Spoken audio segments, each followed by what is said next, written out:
अस्सलाम वालेकुम नाज़रीन। प्रोग्राम न्यूज़ टॉक में अवां खे चऊं था भलीकार। ऐं प्रोग्राम में पाण ॻाल्हि ॿोल कंदासीं त वज़ीर आज़म शहबाज शरीफ़ ॿ ॾींहं पहिरियां तहरीक इंसाफ़ के ॻाल्हियुनि जी हिकु भेरो ॿीहर आच कई हुई ऐं उन आच जा जेके नतीजा आहिनि उहे अचणु शुरू थी विया आहिनि। तहरीक इंसाफ़ सां ई तालुक़ु रखंदड़ जेके अॻूणा अॻवान आहिनि, जेके हाणे तहरीक इंसाफ़ जो हिसो न आहिनि, उन्हनि जेको आहे वज़ीर आज़म शहबाज शरीफ़ साहब जे ॻाल्हियुनि वारी जेका आच हुई उनखे वेलकम कयो आहे। उन सां गॾोगॾु उन्हनि जेको आहे वज़ीर आज़म खे ख़त लिखियो आहे। ख़त में उन्हनि मुतालबो कयो आहे त शाह महमूद कुरैशी साहब, उन सां गॾोगॾु कोट लखपत क़ैद में तहरीक इंसाफ़ जा जेके ॿिया अॻवान क़ैद आहिनि, जंहिंमें डॉक्टर यास्मीन राशिद साहिबा आहे, उमर सरफराज़ चीमा साहब आहे, मियाँ महमूद रशीद साहब आहिनि ऐं अॻूणा सेनेटर आहिनि एजाज़ चौधरी साहब, उन्हनि खे जेको आहे सो आज़ादु कयो वञे पैरोल ते। ऐं हीअ अव्हां खे ॿुधाईंदा हलूं तहरीक इंसाफ़ जा जेके अॻु में हिसो रहंदड़ मुख़्तलिफ़ अॻवान आहिनि, जंहिंमें फवाद चौधरी साहब आहिनि, इमरान इस्माइल जेके सिंध जा अॻूणा गवर्नर रहिया उहे आहिनि, ऐं मौलवी आहिनि महमूद साहब, उहे मुख़्तलिफ़ अॻवान आहिनि। जन हिकिड़ी कमेटी ठाही आहे जंहिंखे उन्हनि नालो ॾिनो आहे national dialogue committee. National dialogue committee वज़ीर आज़म शहबाज शरीफ़ खे ख़त लिखियो आहे ऐं ख़त में इहो चयो वियो आहे त ॻाल्हियुनि जो अमल जेको आहे सो उहो शुरू थियणु खपे ऐं वज़ीर आज़म जेका ॻाल्हियुनि जी आच कई आहे उन्हनि खे उन्हनि सुनहरी करार ॾिनो आहे। ऐं संदन इहो चवणु आहे त मुल्क हिन वक़्तु जंहिं बहरान में फाथल आहे उनखां ॿाहिरि निकिरण जे लाइ ॻाल्हियूं थियणु खपनि। ऐं हीअ जेका नेशनल डायलॉग कमेटी आहे, न रुॻो उन्हनि वज़ीर आज़म खे ख़त लिखियो आहे, पर उन ख़त में उन्हनि जेके बि मुल्क जूं वॾियूं पार्टियूं आहिनि उन्हनि सभिनी खां इहो मुतालबो बि कयो आहे त उहे मीसाक जमहूरियत जे लाइ, मीसाक मईशत जे लाइ पंहिंजो किरदारु अदा कनि त जीअं मुल्क जेको आहे सो अॻिते वधी सघे। ॾिठो वञे त हीअ हिकिड़ी ज़बरदस्त पेशरफ़्त आहे। वज़ीर आज़म जी आच, उन खां पोइ नेशनल डायलॉग कमेटी जो वज़ीर आज़म खे ख़त लिखणु, पर सवालु वॾो इहो थो पैदा थिए त इन समूरी प्रैक्टिस जो जेको आहे फ़ाइदो थींदो न थींदो, ऐं समूरी प्रैक्टिस खे जेको आहे मौजूदा जेका तहरीक इंसाफ़ आहे उहा कीअं थी ॾिसे।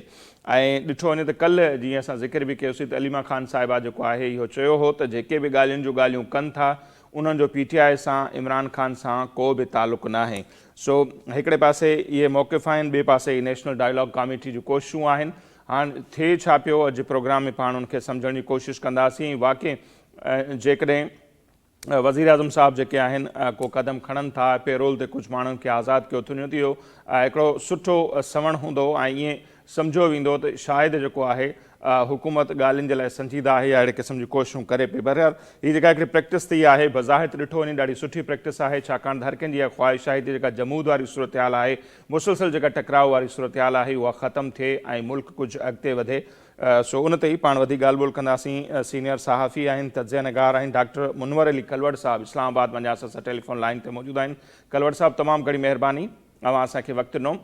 कीअं था ॾिसो कलवड़ साहब, हीअ जेका समूरी सूरत हाल नज़र अचे पई मुसलसल जॾहिं खां तहरीक इंसाफ़ हुकूमत जो ख़ात्मो आयो त पोइ इहो चयो वियो त इलेक्शन थिए ऐं उनखां पोइ मुल्क में मतां जेका आहे सियासी सूरत हाल बहितरी ॾांहुं वञे, पर इलेक्शन खां पोइ सूरत हाल वेतर असांखे ख़राबु नज़र आई ऐं उहो तक़रीबन हाणे 2 साल थियण वारा आहिनि, का बहितरी कोन पई अचे, सूरत हाल रुकियल आहे पॉलिटिकल हवाले सां ॾिठो वञे त। सो उन विच में हुकूमत काफ़ी भेरा ॻाल्हियुनि जी आच कई। 2 ॾींहं पहिरियां बि काबीना जे इजलास दौरान शहबाज शरीफ़ साहब PTI खे ॻाल्हियुनि जी आच कई ऐं अॼु असां ॾिसूं था त जेका नेशनल डायलॉग कमेटी आहे उन्हनि ख़त लिखियो आहे वज़ीर आज़म खे ऐं ॻाल्हियुनि वारी आच जी आजियां बि कई आहे ऐं मुतालबो कयो आहे त शाह महमूद कुरैशी ऐं ॿिया जेके कोट लखपत जा क़ैदी आहिनि उन्हनि खे आज़ादु कयो वञे। त हिन ब्रेक थ्रू हिनखे असीं चऊं या हीअ जेका आग भराई थी आहे उनखे अवां कीअं था ॾिसो sir? Thank you very much for having me in this your program. इहा जेका पेशरफ़्त साम्हूं आई आहे, इहा पेशरफ़्त तमामु माना ख़ेज़ नज़र अची रही आहे। इहा जेका नेशनल डायलॉग कमेटी आहे, इहे जेके अॻूणा PTI जा अॻवान आहिनि उन्हनि तरफ़ां इहा क़ाइमु थियल आहे और उन्हनि बाज़ाब्ता तौर ते वज़ीर आज़म शहबाज शरीफ़ खे राब्तो कयो आहे ऐं हिकिड़ो ख़त लिखियो अथऊं, जंहिंमें उन ख़त में चयो वियो आहे त कोट लखपत जेल में जेके क़ैद पार्टी नी उन्हनि खे रिहा कयो वञे। हाणे कहिड़ा जेके अॻवान आहिनि जंहिंखे रिहा कयो वञे, उन्हनि जो जेके नाला साम्हूं आया नी उहे आहिनि शाह महमूद कुरैशी साहब आहे, डॉक्टर यास्मीन राशिद आहे, उमर सरफराज़ चीमा भी आहे ऐं मियाँ मोहम्मद रशीद भी आहे ऐं अॻूणो सेनेटर जेको एजाज़ चौधरी भी आहे। ऐं जेको हाणे कमेटी जेका नेशनल डायलॉग कमेटी आहे जेको उन्हनि जो जेको मौक़िफ़ साम्हूं आयो आहे उन मुज़ाकराती अमल जी जेका क़यादत साख या नतीजो जेको जेको चयो थो वञे उहो तमामु उनखे जेको आहे क़दुर जी निगाह सां ॾिठो थो वञे। बिल्कुलु। ऐं कमेटी जेको आहे उहो 23 डिसंबर ते वज़ीर आज़म खे जेको ख़त लिखियो अथऊं उन में आपोज़िशन ऐं बिलख़सूस उन PTI सां जेके मुज़ाकरा जी उन्हनि तजवीज़ पेशकश कई आहे उनखे वज़ीर आज़म बाक़ाइदा उनखे उनजी आज्ञा कई आहे ऐं इन अमल खे हुन बाक़ाइदा तौर ते उहो सम्झे थो वज़ीर आज़म सम्झे थो त इहा हिकिड़ी जेका ख़त लिखियो वियो आहे इहा जेका पेशरफ़्त आहे इन सां सियासी इस्तेहकाम थींदो पॉलिटिकल स्टेबिलिटी थींदी मईशत मज़बूत थींदी ऐं जेका इदारा जेका इदारनि में बहरान नी उन्हनि जे तनाज़ुर में इहो हिकिड़ो तमामु सुनहरी मौक़े जी निगाह सां वज़ीर आज़म जेको आहे इन ख़त खे ॾिठो आहे। ऐं जेका हिन में क़ाबिल ज़िक्र ॻाल्हि इहा आहे त जेका आहे न ख़त में PTI जे बानी इमरान ख़ान जो ज़िक्र त शामिल ई कोन्हे को। सही बिल्कुलु। उन ते का बि हुननि तवजा कोन ॾिनी आहे त उहो जेको वक़्तनि ब वक़्तनि असां हुनखे ॾिसंदा आहियूं मीडिया में साम्हूं अचनि था त उहे जेके हुनखे रिहा कराइण लाइ माण्हुनि जा पार्टी जा या जेको KPK जो वॾो वज़ीर आहे उहो बि कॾहिं कॾहिं अची करे ॿाहिरां उहो बीहे थो पर उनजो को ज़िक्र कोन्हे को हुन में। सो जी जी जी असां इहो बि चओ त हीउ बिल्कुलु अवां सही था चओ उनजो ज़िक्र कोन्हे पर हीअ जेके माण्हू आहिनि शाहीन कुरैशी साहिबु आहे यास्मीन राशिद साहिबा थी वई उमर सरफराज चीमा त इन हवाले सां इहे बि ख़बरूं हलियूं हफ़्तो ॾेढ पहिरियां त उन जे लाइ इन्हनि अॻवाननि सां मुलाक़ातूं कयूं वियूं आहिनि इन्हनि जो कंसर्न वरितो वियो आहे उन खां पोइ इहो जेको ख़त आहे वज़ीर आज़म खे लिखियो वियो आहे त अव्हांखे छा थो लॻे त हुकूमत जो इन ते छा रद्द अमल ईंदो छा डॉक्टर यास्मीन राशिद साहिबा ख़बर हूंदी कैंसर जी पेशेंट आहे या ॿिया एजड आहिनि त उन्हनि खे को रिलीफ मिली सघे थो अव्हांखे लॻे थो? जी बिल्कुलु इन्हनि खे उमेद आहे छो त जेको मुल्क आहे उहो हाणे तमामु बहराननि जो मुतहमल नथो थी सघे छो त जेतिरी डायलॉग में देरि थींदी ओतिरो मुल्क तमामु पोइते वेंदो ऐं उन सां इहो थींदो त डे बाय डे जेका आहे तव्हां उन्हनि खे करंसी ॾिसो ऐं उनखां पोइ जेकॾहिं त ॻाल्हि कजे सिहत जी ऐं इहो तव्हां जेको ज़िक्र कयो बिल्कुलु इन में सचाई आहे त का इन्हनि सां इन्हनि जो जेको मौक़िफ़ आहे उहो कुझु मीडिया आउटलेट्स इन जो ज़िक्र कयो आहे त उन्हनि खां उन्हनि मौक़िफ़ वरितो आहे त छा जेकॾहिं असां मुल्क खे मौजूदा बहराननि मां ॿाहिरि कढूं छो त जेकॾहिं ज़िक्र कजे इमरान ख़ान जो त नफ़्सियाती तौर ते बि कुझु माण्हू अहिड़ा हूंदा नी जेके सिर्फ़ु पंहिंजी ॻाल्हि खे अॻिते वधाइण लाइ पंहिंजी ॻाल्हि वधाइण त छा पर उनखे मञराइण लाइ उहे उन ज़िद खां अॻिते पोइते न हटंदा नी। सही त जेको मुंहिंजी जेका ऑब्ज़र्वेशन आहे इमरान ख़ान मोहतरम माण्हू आहे हिकिड़ो PTI जो अॻुवाण आहे ऐं साबिक़ा वज़ीर आज़म बि आहे अॻूण वज़ीर आज़म पर मुंहिंजे ख़्याल में त शायदि हू उन ज़िद ते आहे त कुझु शयूं हू अहिड़ियूं पेश थो करे जो की अमल में अमल दरामद जंहिं ते नथो करे सघिजे। ठीकु अच्छा सर बिल्कुलु उहे त ज़िद ते आहिनि हिन ख़त में उनजो ज़िक्र बि कोन्हे पाण अचूं था इन ते त हाणे हीउ जेको मुतालबो हुकूमत सां थिए पियो त पेरोल ते इन्हनि खे आज़ादु कयो त आज़ादु हुकूमत कंदी कंहिं बि अॻवान खे ऐं जेकॾहिं करे थी त उनजो केतिरो सुठो सवण पवंदो या उनजो मैसेज जेको आहे तहरीक इंसाफ़ जे सिफ़ुनि ताईं आम माण्हुनि ताईं कहिड़ो मैसेज वेंदो अव्हांजे ख़्याल में? जी बिल्कुलु मैसेज तमामु मस्बत वेंदो इन सां ईअं थींदो त जंहिं तरीक़े सां इस्लामाबाद पंहिंजा मुआशी तौर ते सियासी तौर ते अॻिते वधंदी थी रहे जीअं असां ॾिठो त जीअं हे हुकूमत इक़्तिदार में आई त इस्लामाबाद में तव्हां ॾिठो त जेकॾहिं सियासी बहरान हुजे थो त उन सां घणई जेको पहिरियों जेको मुंहिंजी ऑब्ज़र्वेशन आहे त मीडिया आउटलेट्स ख़बरूं छो त मीडिया पाकिस्तान में आज़ादु आहे उहे जीअं ई ख़बरूं ॾियनि था त उन में जेको पहिरियों उनसर वधे थो उहो आहे नफ़रत जो वधणु प्रोमोट थिए थी हिकिड़ी नफ़रत। अच्छा उन जो मुल्क ते ख़राब थो असरु पवे। अच्छा ॿियो जेको असरु आहे उहो जॾहिं एहतजाज थियनि था त पोइ जेका मईशत जो पहियो जेको व्हील आहे उनखे वॾो नुक़सानु पहुचे थो यानी की रोडनि जी बंदिश थी उन खां पोइ मार्केटूं बंदि थियनि थियूं। वफ़ाक़ी इदारा जीअं मीडिया आउटलेट्स रिपोर्ट कंदा रहिया त उहे जेकॾहिं रेड ज़ोन आहे त उहो बि बंदि थिए थो ऐं उन खां पोइ आम माण्हुनि जी जेका चुरपुर आहे उन में इहो थिए थो। सो मुल्क जेको आहे इन्हनि शयुनि खां ॿाहिरि अची करे पोइ तरक़ीअ जी तरफ़ वधंदो। सो इन जे करे जेका इहा पेशरफ़्त थिए थी, जेके माण्हू ॿाहिरि निकिरंदा त इहो मुमकिन आहे त -1 जो बि फार्मूलो ज़ेरे बहस ऐं ज़ेरे गौर हुजे मुमकिना तौर ते। सो इन जो मस्बती असर पवंदो इन्हनि सॼे अमल ते। सही जी पर कलवर साहब हिते वॾो सुवाल इहो बि थिए थो न, असां ॾिठोसीं त कल्ह बि अलीमा ख़ान साहिबा जो हिकिड़ो बयानु आयो। उन्हनि चयो त जेके बि ॻाल्हियुनि जूं ॻाल्हियूं कनि था उन्हनि जो तहरीक इंसाफ़ सां या ख़ान साहब सां को बि तालुक़ु न हूंदो। एतिरे ताईं जो जेको ॻाल्हियुनि जी ॻाल्हि करे थो, तहरीक इंसाफ़ जो सोशल मीडिया ब्रिगेड उनखे गद्दारी जा सर्टिफिकेट बि ॾिए थी। ऐं शामिद कुरैशी साहब हुजनि, यास्मीन राशिद साहिबा हुजनि, महमूद रशीद साहब अपोज़िशन जा लीडर बि रहिया पंजाब में, उमर सरफराज चीमा, हिकिड़ा वॾा नाला आहिनि, सेनेटर एजाज़ चौधरी। अव्हांखे लॻे थो त इहो रिस्क खणंदा त हिन ख़त जे नतीजे में चाहींदा त असांजी आज़ादी थिए। जेकॾहिं उहे आज़ादु थियनि था त उहे जेका सोशल मीडिया ब्रिगेड आहे या PTI जा ॿिया माण्हू आहिनि, किथे उहे हिननि खे शक जी निगाह सां त कोन ॾिसंदा। इहे जेके 2-2 साल हिननि जेल काटी आहे, क़ुर्बानी ॾिनी आहे, किथे उहा लुढ़ी त न वेंदी हिननि जी?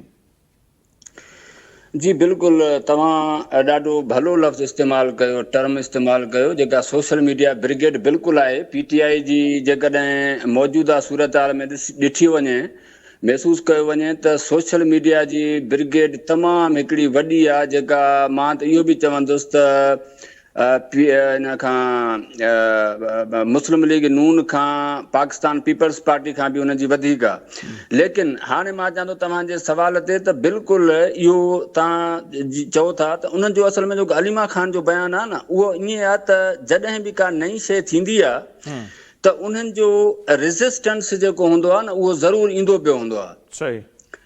कुझु शयूं जेके हूंदियूं नी उहो बाक़ाइदगी सां मामूल मूजिबि अॻिते कोन वधंदियूं नी। उनखे आस्ते आस्ते आस्ते उन्हनि खे जेको आहे न, माना जेका नई शइ हूंदी त उनखे क़बूल करण लाइ थोरो वक़्तु खपे थो।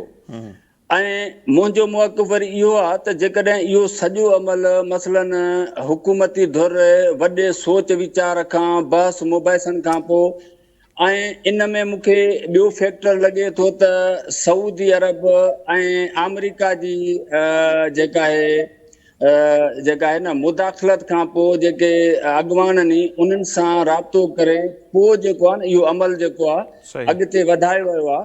बाक़ी अलीमा ख़ान जो बयानु आहे, उन जो को मूंखे नथो लॻे त को उनजो, छो त जिते मेजॉरिटी हूंदी आहे उते अथॉरिटी थी वेंदी आहे। कुझु माण्हू कंदा, लेकिन इन जो जेको आहे तमामु मस्बत असरु पवंदो। इन्हनि खे तहरीक इंसाफ़ में भला क़बूल कयो वेंदो? वॾो सवाल त इहो बि आहे थी, जेकॾहिं आज़ादु थियनि था ख़त जे नतीजे में, त तहरीक इंसाफ़ वारा हिननि खे पंहिंजो लीडर क़बूल कंदा, पंहिंजी पार्टी में जाइ ॾींदा, या इहो को अलॻि धड़ो थी वेंदो, अलॻि का पार्टी थी वेंदी? जीअं अलीम ख़ान वारनि बि पंहिंजी पार्टी ठाही, परवेज़ खटक पे ख़ैबर पख्तूनख्वा में ठाही, हीउ हिकिड़ो को अलॻि धड़ो पियो ठहणु वञे, या आज़ादी खां पोइ बि अव्हांखे लॻे थो त हिननि खे क़बूल कयो वेंदो तहरीक इंसाफ़ में? जी बिल्कुलु, इहो जेको मुंहिंजी राय इहा आहे त हिन खे पहिरियों जेको आहे कोशिशि कई वेंदी त PTI खे कंहिं नई पार्टी में तब्दील कयो वञे। छो त जेका PTI जी जेका पार्टी हिन महिल ताईं जेका मतिलबु इक़्तिदार में बि रही, त उन में हिकिड़ी रोग हुननि जी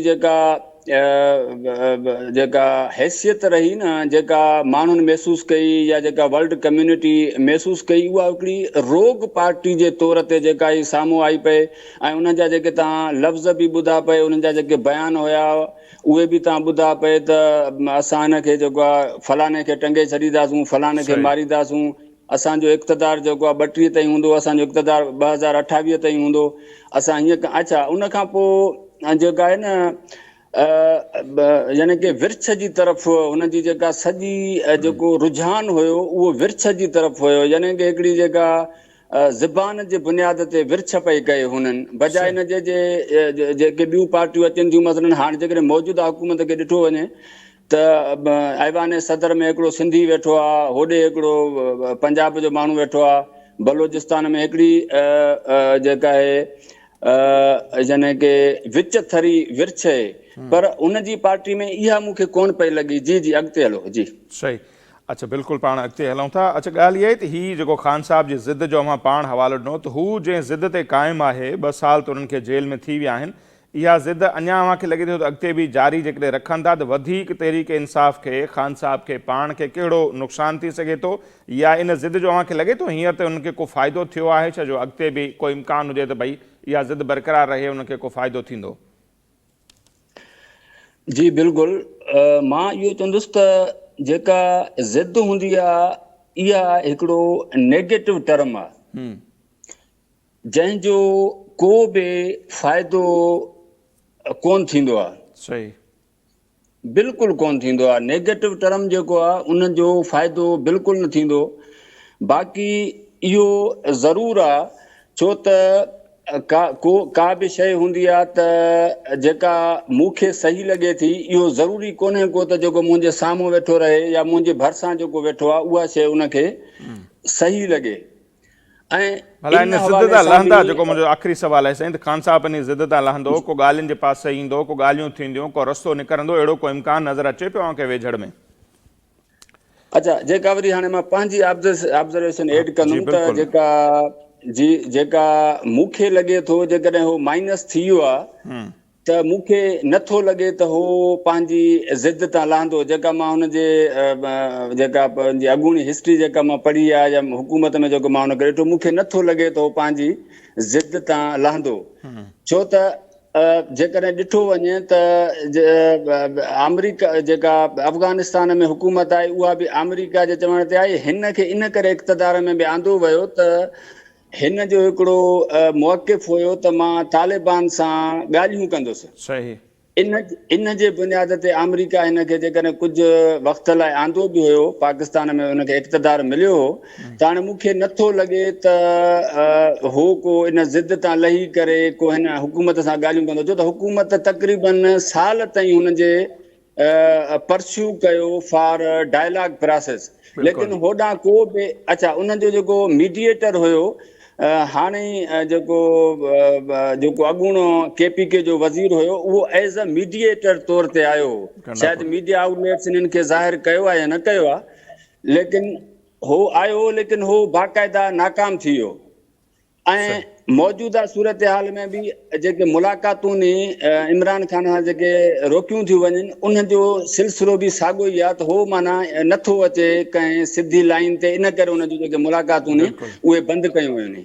जी ठीकु आहे साईं, वरी महिरबानी कलवट साहिबु, असांखे वक़्तु ॾिनो। डॉक्टर मुनवर अली कलवट साहिब जो मौक़िफ़ अव्हांजे साम्हूं आहे। नाज़रीन, हिते वक़्तु पियो मुख़्तसिर ब्रेक जो, ब्रेक वठंदासीं, वापसि ईंदासीं त इन समूरे सूरत हाल खे पाण वधीक अञा सम्झण जी कोशिशि कंदासीं।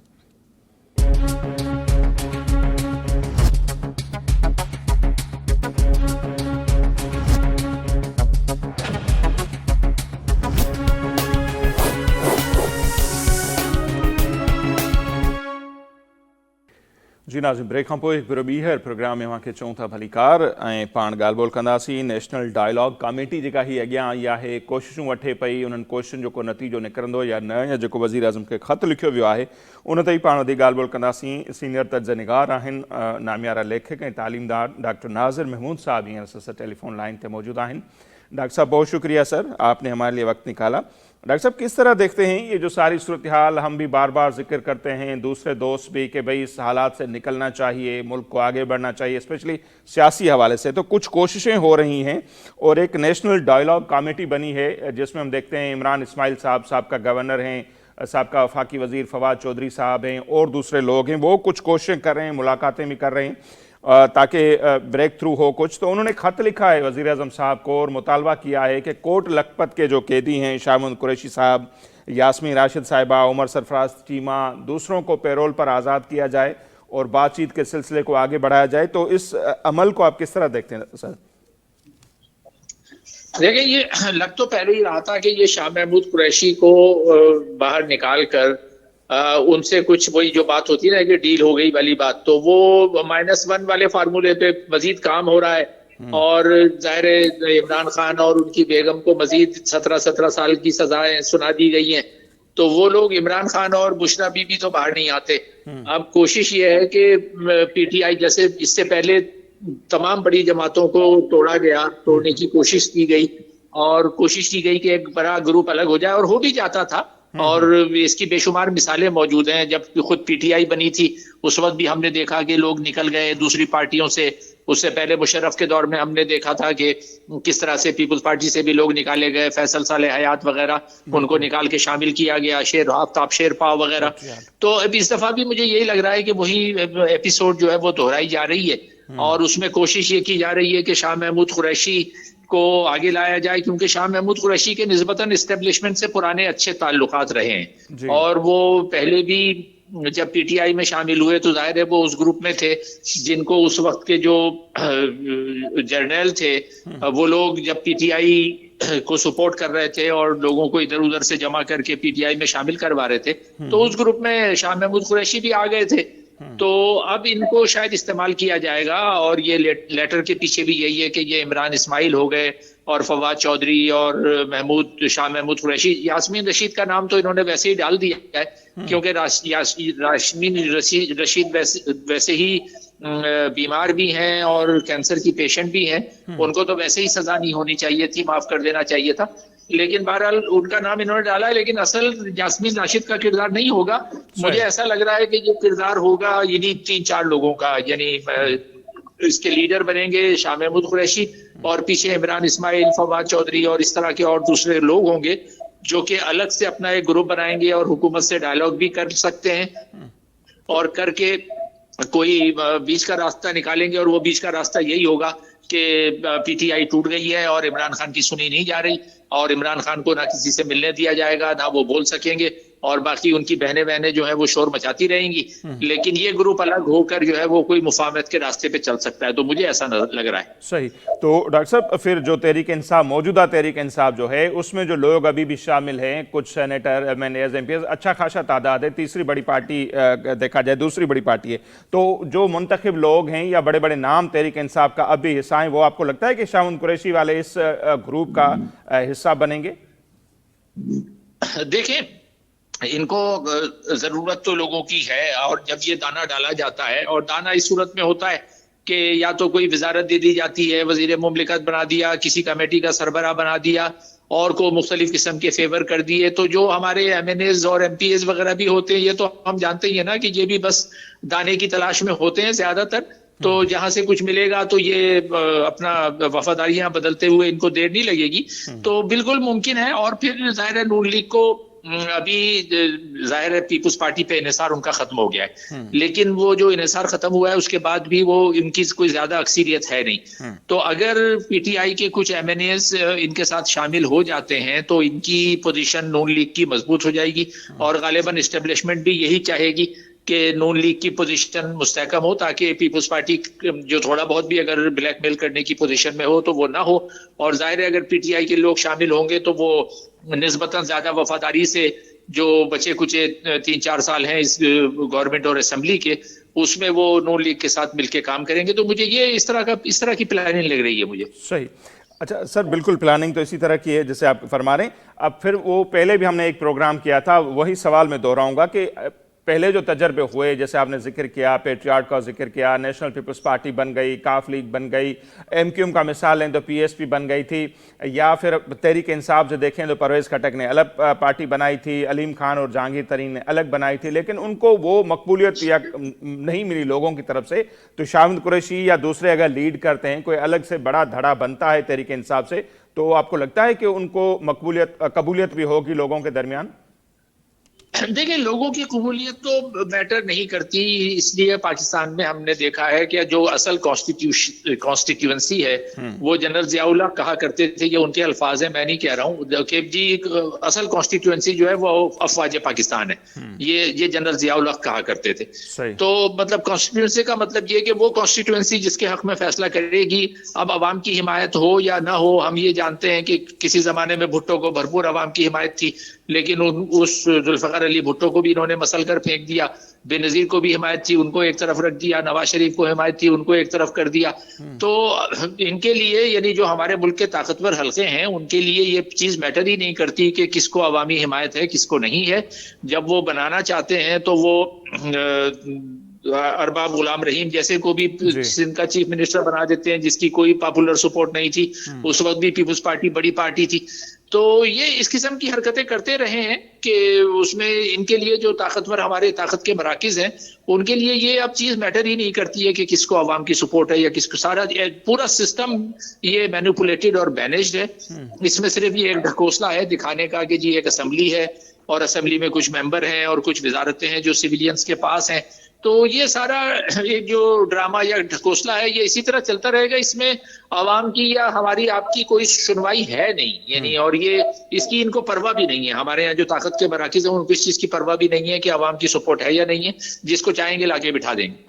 तो जैसे आपकी बातों से हम समझ रहे हैं, जो मैं समझ रहा हूँ वो ये है कि ये खत तो एक बहाना है, प्लानिंग पहले से हो चुकी है कि अब माइनस अगर करना है तो फुली करना है और इन लोगों पर काम करना है। फिर एक खत आएगा, खत के बाद शायद कुछ रिहाइयाँ हो और उससे एक पैगाम जो है वो दूसरे लोगों तक भी पहुँचेगा और सूरत जाएगी आगे की तरफ। तो ये आपको लगता है कि सारा प्री प्लान है और आने वाले दिनों में ये सारे रहनुमा, शाह महमूद कुरैशी साहब हो गए, महमूद रशीद साहब हो गए, सेनेटर एजाज चौधरी, उमर सरफराज चीमा, यास्मीन साहिबा, ये आज़ाद भी हो सकते हैं आपके ख्याल में या होंगे? मुझे ऐसा लग रहा है कि यास्मीन का तो मुझे पता नहीं है होंगे नहीं होंगे, लेकिन वो रहनुमा जरूर रहा हो जाएंगे कि जो इनके काम के होंगे ना, जो कि वहां मतलब डील जिसको कहा जाए ना कि डील करके ये हुकूमत के साथ शामिल हो जाएं और इमरान खान का साथ छोड़ दें। तो और फिर इसके लिए इलेक्शन कमीशन को भी इस्तेमाल किया जा रहा है, क्योंकि हमने देखा कि इलेक्शन कमीशन ने बहुत जानिबदाराना किरदार अदा किया और अब उन्होंने ये भी कहा है कि जी हम बैरिस्टर गौहर को भी पीटीआई का चेयरमैन नहीं मानते। तो ये इस चीज की इंडिकेशन है कि अगर महमूद कुरैशी निकलेंगे और वो चेयरमैन होने का ऐलान करेंगे तो इलेक्शन कमीशन कहेगा कि जी हो सकता है कि कहे कि हाँ हम शाह महमूद कुरैशी को असल चेयरमैन मानते हैं और बैरिस्टर अली गौहर को नहीं मानते, और इनको मानकर इनका जो भी पीटीआई का वो हो उसको इनके साथ शामिल कर लेंगे। जी मुफाहमत हो गई, ये ग्रैंड जो कमेटी बनी है या जो भी, तो एक वसीतर कौमी मफाद में और मुफाहमत में, क्योंकि मुल्क के हालात ठीक नहीं है और जंग हो रही है, अफगानिस्तान की तरफ से भी खतरा है, मुल्क खतरों में घिरा हुआ है, तो इसमें बहुत जरूरी है कि एक कौमी मुफाहमत की जाए। तो इस किस्म के ड्रामे जो हम पहले भी सुन चुके हैं वैसे ही ड्रामा होगा, वैसी तकरीरें होंगी और वो वसीतर कौमी मफाद में जो है वो सब शामिल होके नून लीग की इस मौजूदा हुकूमत को मजबूत करेंगे, ताकि ये जो मैनिपुलेटेड सिस्टम है या कम से कम आने वाले 3-4 साल तो चले अगले इलेक्शन तक। तो इस सारी सूरत हाल में सर जो पीटीआई है या जैसे हमने देखा तहफ़्फ़ुज़ आईन पाकिस्तान, अब जो ये अपना महमूद खान अचकज़ई साहब हैं, इनका फिर क्या रद्द-ए-अमल होगा, क्या रोल होगा? वो जो कौमी कॉन्फ्रेंस हुई इस्लामाबाद में उसके बाद भी यही कहा गया है कि भाई तहरीक चलेगी, इलेक्शन वाले दिन 8 फरवरी को योम स्याह होगा। तो कोई तहरीक वगैरह देख रहे हैं या जैसे कल अलीमा खान साहिबा ने कहा कि बातचीत नहीं होगी, स्ट्रीट मूवमेंट का खान साहब ने कहा है कि सड़कों को गर्म किया जाए, कोई ऐसी सूरत हाल भी आ रही है? अगर लोग भी उनके टूटेंगे, सख्तियां खत्म नहीं हो रही, तो कोई बड़ी तहरीक आप देख रहे हैं? देखिए पाकिस्तान में फिर वही तारीख पे बात आ जाती है ना कि पाकिस्तान में कोई भी बड़ी तहरीक उस वक्त तक नहीं चलती जब तक कि उसको ताकत के मराकज़ की तरफ से हरी झंडी ना दिखाई जाए। आप कोई भी मूवमेंट ले लें, वो जो चाहे वो पीएनए की मूवमेंट हो जुल्फ़िकार अली भुट्टो के खिलाफ, या काजी हुसैन अहमद का लॉन्ग मार्च हो बेनज़ीर भुट्टो के खिलाफ, या उसके बाद जितनी भी जो चीजें चली हैं उनमें हमें कहीं ना कहीं, या इवन अब तो ये बात भी साबित हो चुकी है शवाहिद के साथ कि जो वकला की तहरीक भी चली थी उसको भी दरपर्दा जो है वो जनरल कियानी सपोर्ट कर रहे थे। तो ये कोई भी ऐसी तहरीक नहीं चलती पाकिस्तान में जिसको ताकत के मराकज़ की तरफ से सपोर्ट हासिल ना हो। तो इस वक्त कोई ये लोग अगर चाहेंगे भी, महमूद शाह में अपना अचकज़ई और फजलुर रहमान वगैरह कि हम कोई तहरीक चलाएं, ये लोग चला नहीं पाएंगे क्योंकि इनके पास एक तो वैसे स्ट्रीट पावर है नहीं। अच्छा अगर इन्होंने लोग निकाल भी लिए तो उनको ये ठोक बजा के एक तरफ कर देंगे, क्योंकि जाहिर है जिनके हाथ में ताकत है वो जानते हैं कि इस तरह की तहरीकों को कैसे कुचला जाता है। तो वो तहरीक चलने का या कामयाब होने का मुझे तो कोई इम्कान नजर नहीं आता इस बात। ठीक है डॉक्टर साहब, बहुत शुक्रिया सर, आपने अमली वक्त निकाला। डॉक्टर नाज़िर महमूद साहब जो मौक़िफ़ जो साम्हूं आहे, ऐं कल्ह बि जॾहिं पाण प्रोग्राम कयोसीं, जेकॾहिं अवां उहो प्रोग्राम ॾिठो हुजे त वसीम अब्बासी साहब सां जॾहिं असांजी ॻाल्हि ॿोल थी रही त हुन बि इहा ई ॻाल्हि कई हुई त हाणे जेका ॻाल्हियूं जेके थींदियूं त उहे हिकिड़े ॿिए धड़े सां थींदियूं, ऐं शहबाज शरीफ़ साहब जेका इहा ऑफर कई आहे उहा ॿिए धड़े खे कई आहे। तेसिताईं अञा इहो ख़त जेको आहे मंज़र आम ते न आयो हो। पर कल ही पंहिंजे प्रोग्राम में इन ते असां ॻाल्हायोसीं। वसीम अब्बासी साहब या ॼण त तर्जो बि ॾिनो, ख़बर बि ॾिनी, त उन ते कमु थिए पियो। अॼु जो इहो ख़त जेको आहे उन जो मंज़र आम ते अचणु इहो साबित करे थो ज़ाहिर आहे किथे न किथे कुझु थिए पियो। ऐं उहे अॻवान जेके हाणे ॿ सालनि खां ज़ाहिर आहे जेल में आहिनि, उन्हनि बि ॾिठो हूंदो त न्यू ईयर जेको फ्यूचर आहे वेझड़ में का बि रिआयत उन्हनि सां थींदे नज़र कोन पई अचे। ऐं ॿिए पासे ख़ान साहब पंहिंजी होड़ तां लहण लाइ तयारु कोन्हे, त पोइ ज़ाहिर आहे हू अञा घणो रोज़ो रखंदा। उनजे करे ही ख़त मंज़र आम ते आयो आहे। ऐं ॾिसूं था त इन ख़त ते रिस्पॉन्स छा थो अचे हुकूमत जे तरफ़ां। जेकॾहिं वाक़ई कुझु माण्हुनि खे पेरोल ते छॾियो थो वञे त इट मीन्स के वाक़ई वॾे लेवल ते को कमु थिए पियो। ऐं उनजो पोइ जेका मौजूदा तहरीक इंसाफ़ आहे उन ते केतिरो इम्पैक्ट पवंदो, उन जा माण्हू बि टुटंदा। खोड़ माण्हू ज़ाहिर आहे बेरोज़गार थिया लॻा वेठा आहिनि। ख़ान साहब जे इन सॼे सीन खां पोइ अली ज़ैदी खां वठी हिकिड़ी वॾी लिस्ट हुई जेके उन ज़माने वॾा सरगर्म हूंदा हुआ तहरीक इंसाफ़ में, ज़ुल्फ़ी बुखारी ॿिया, उहे बि ज़ाहिर आहे किथे न किथे एडजस्ट थियणु चाहींदा आहिनि। जेकॾहिं शाम कुरैशी या को ॿियो अची लीड करे थो त पोइ घणो इम्कान आहे त उहे सभु माण्हू जेके आहिनि हिकु भेरो ॿीहर वरी अव्हां खे सरगर्म थींदे नज़र अचनि। फवाद चौधरी, इमरान इस्माइल ज़ाहिर आहे फ़िलहाल त बेरोज़गार ई आहिनि, पर जेकॾहिं उन्हनि खे को प्लेटफॉर्म मिली थो वञे त उहे बि रोज़गार सां लॻी वेंदा, जंहिंजे लाइ उहे कोशिशूं बि कनि पिया था। ऐं इहा समूरी सूरत हाल मौजूदा जेका इस्टेब्लिशमेंट आहे, हुकूमत आहे, उनखे बि सूट कंदी। सो सूरत हाल काफ़ी दिलचस्प आहे, अहम आहे। ऐं नज़र अचे पियो त ईंदड़ ॾींहंनि में कुझु न कुझु ज़रूरु थियण वारो आहे। हिकिड़ो वॾो जेको धड़ो आहे उहो तहरीक इंसाफ़ खां धार थींदे नज़र अचे पियो। उन ते पाण ॻाल्हाईंदासीं। बाक़ी अॼु जो ही जेको असांजो प्रोग्राम आहे हिते पुॼाणींदे थो पहुचे। ईंदड़ ॾींहंनि में डिटेल में उन ते ॻाल्हाइबो। असांखे ॾींदा इजाज़त। अलाह निगहबान।